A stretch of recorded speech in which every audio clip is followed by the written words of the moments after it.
दोस्तों 1930 में बना एक कंपनी जिसका नाम है भारत विजय मिल्स।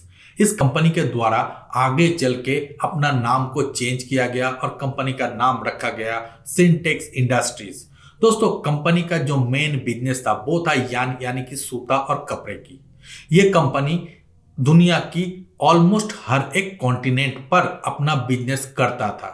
सबसे ज्यादा इंडिया में ही था, लेकिन इसके बावजूद company Europe, USA, Africa continent में भी अपना बिजनेस को चला रहा था। हालांकि कंपनी के प्रोफाइल में बताया गया है कि बहुत सारे इंटरनेशनल ब्रांड के साथ इस कंपनी का टाई अप था। चाहे आप हुगो बॉस ले लीजिए, चाहे आप अरमानी ले लीजिए, चाहे आप रेड एंड टेलर ले लीजिए या फिर डीजल ले लीजिए, इन्हीं तरीके की और भी बहुत सारे इंटरनेशनल ब्रांड इस कंपनी यानी कि सिंटेक्स इंडस्ट्रीज से रॉ मटेरियल्स खरीदता था। ऐसा ही कुछ बताया गया है। दोस्तों कंपनी का बिजनेस सही तरीके से चल ही रहा था, लेकिन 2008 के बाद कंपनी अपना जो प्रॉफिट है वो लूज करता गया और ये नौबत आ गया 2019 में कंपनी लॉस मेकिंग कंपनी में कन्वर्ट हो गया। उसके बाद 2020 में कंपनी बहुत ही ज्यादा लॉस में चला गया और इतना लॉस में गया है कि 2021 में अहमदाबाद की एनसीएलटी में बैंकरप्सी फाइल करना पड़ा। मतलब आप लोग समझ सकते हो कि कंपनी कितना ज्यादा लॉस मेकिंग बन चुका है। अब दोस्तों लॉस मेकिंग बनने के बाद एनसीएलटी में अपने आप को फाइल करने के बाद इस कंपनी को खरीदने के लिए 16 अलग अलग कंपनी के द्वारा इंटरेस्ट दिखाया गया। अब दोस्तों 16 कंपनी में कुछ का इतने बड़े बड़े भी नाम है, जैसे कि अगर हम बात करें नितिन टेक्सटाइल, इसके अलावा रिलायंस इंडस्ट्रीज, जी हाँ यही है क्रीम यहाँ पर, इसके अलावा आदित्य बिरला ग्रुप, इन्हीं तरीके की और भी बहुत सारे कंपनी हैं जो कि सिंटेक्स इंडस्ट्रीज को खरीदने के लिए इंटरेस्ट दिखाए हैं।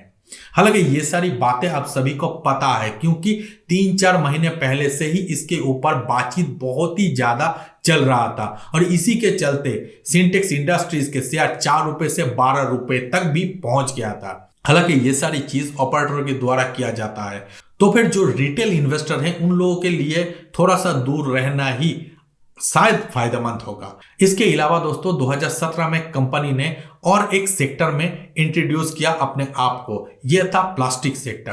कंपनी के जो प्लास्टिक इक्विपमेंट्स हैं वो भी टॉप नॉच क्वालिटी के बनाते हैं। इंडिया में प्लास्टिक फिटिंग्स के जो पाइप्स हैं वो सिंटेक्स इंडस्ट्रीज का एक हाईलाइटेड प्रोडक्ट है। इसके अलावा इंडिया के टॉप नॉच क्वालिटी के वाटर टैंक सिंटेक्स इंडस्ट्रीज बनाते हैं। इसके अलावा इलेक्ट्रिक इक्विपमेंट्स को प्रोटेक्ट करने के लिए जितने सारे प्रोडक्ट होते हैं वो भी सिंटेक्स इंडस्ट्रीज के द्वारा ऑलमोस्ट बनाया जाता है।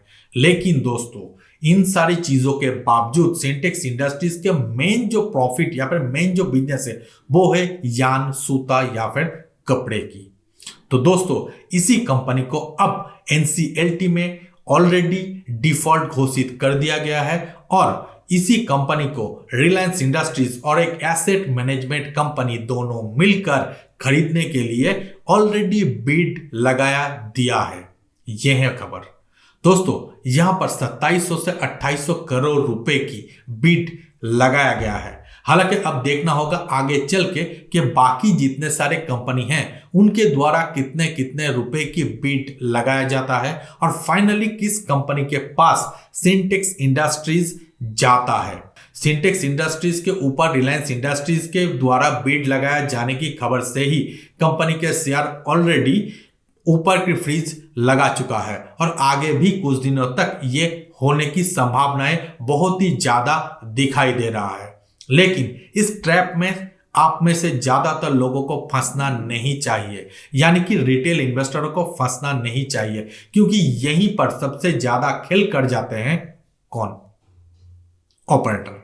जी हां, तो ऑपरेटरों के द्वारा यहां पर खेल किया जाता है। तो मेरी हिसाब से अगर आप इस कंपनी के शेयर्स के ऊपर राइड करना चाहते हो तो जरूर करें, लेकिन बहुत ही ज्यादा केयरफुली।